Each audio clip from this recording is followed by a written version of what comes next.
So, as of today, the government is rolling out free 20-minute courses for all adults in artificial intelligence. The AI lessons have been introduced as the government tries to prepare the workforce for rapid technological change. This comes as Age UK say over 2 million older people have been digitally excluded from life. So is it essential we make sure that we are not being left behind, and how do we focus on it, Jana? And this is all age groups as well. How do you feel about this? Yeah, I was one of the people who really moaned about the internet when it was, it was first being unrolled. I was a journalist. I said all the doom things that, it'll ruin our careers, it'll make us redundant and everything else. And also, I was very, very reluctant to learn how to use a computer. I'm that old. I really, really didn't want to use a computer. I always typed all my columns on a typewriter, and then I had to switch. Then I had even made a programme moaning about the internet on Channel 4. And then I was asked to edit a national newspaper, and overnight, I not only had to use a computer, but I had to learn how to do a big job like that on a computer. And it's frightening at first. Your brain doesn't want to adapt, but once you take the plunge, it widens your horizons, and I can think of nothing but positive things to say about learning skills, technical skills, as you get older. Because I think the main problem for older people in this country is isolation. The internet and technology skills connect you to people. They don't they don't isolate you anymore. They open up your world.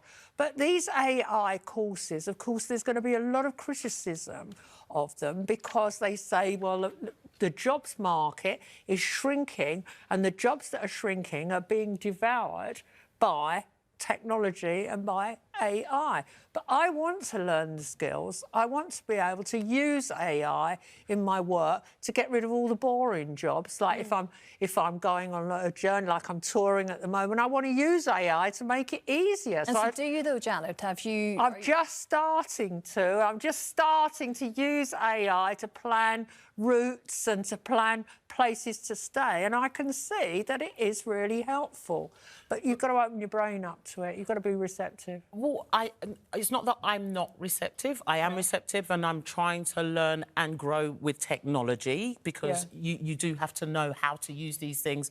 But my worry is, as you say, there's a communication is key with people. And I think that if you've just got a computer and you're just putting it in, you've lost the heart and the soul of why you actually want to do a job and why you actually train to do a job.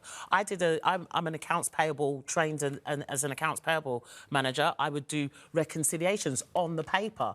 You've got your columns there. I still have a book for to do my taxing thing and have a ledger. A ledger. And it's good to see that when you put that in, you've still got But that's all going because the way... Yeah, but that means somebody's job is going as well. I know, but my accountant said to me that all those hours and hours of inputting receipts and writing, that's all gone. They're all going to be scanned in. There's such a thing as time management, and I get that, and I understand time management, and your time could be better well spent. But when you learn an actual skill to do with your hands, and then they just get rid of you to replace you with a computer that's going to do the thinking for you, when that computer crashes, you're going to look for that person, and there's nobody there. Well, we've all had those moments, even just the self-checkouts and shops and things. I mean, I was always against them purely because I thought, this is doing away with someone's job, and I quite like having someone, not even necessarily to talk to, but just that sort of, and I think that's important, again, back to maybe older people too.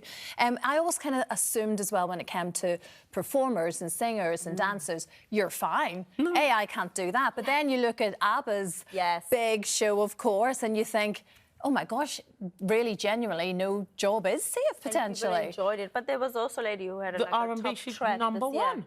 She had an R&B #1, and she's going on tour, and she's not even a real person. It's all AI.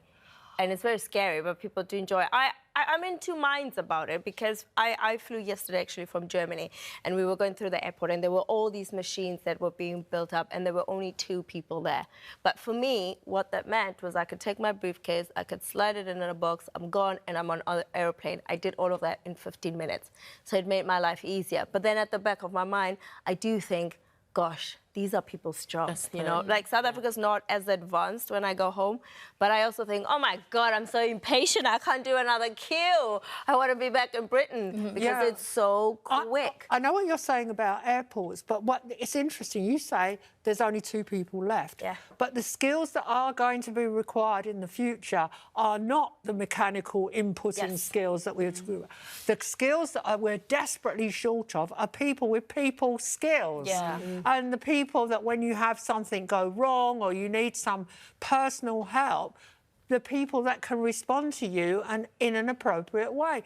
And obviously travelling around the country at the moment, hotel receptionists are the kind of people like, they're never going to be replaced because the great hotel receptionist or the great person that greets you when you go into a restaurant or a pub, they're never going to be replaced. Let's hope not. Well, I don't think so. And I think the other thing, the jobs that we are crying out for are the skilled jobs, skilled apprenticeships, skilled builders, bricklayers, stonemasons and so on. And I know the government's now said they're going to put more money into into skilled jobs and into apprenticeships, and that's what we really, really need. So I think on balance, AI has a lot to offer, but the actual birthing, if you like, the kind of next few years is going to be really, really painful for a lot of people. But there are skills that are still going to be needed.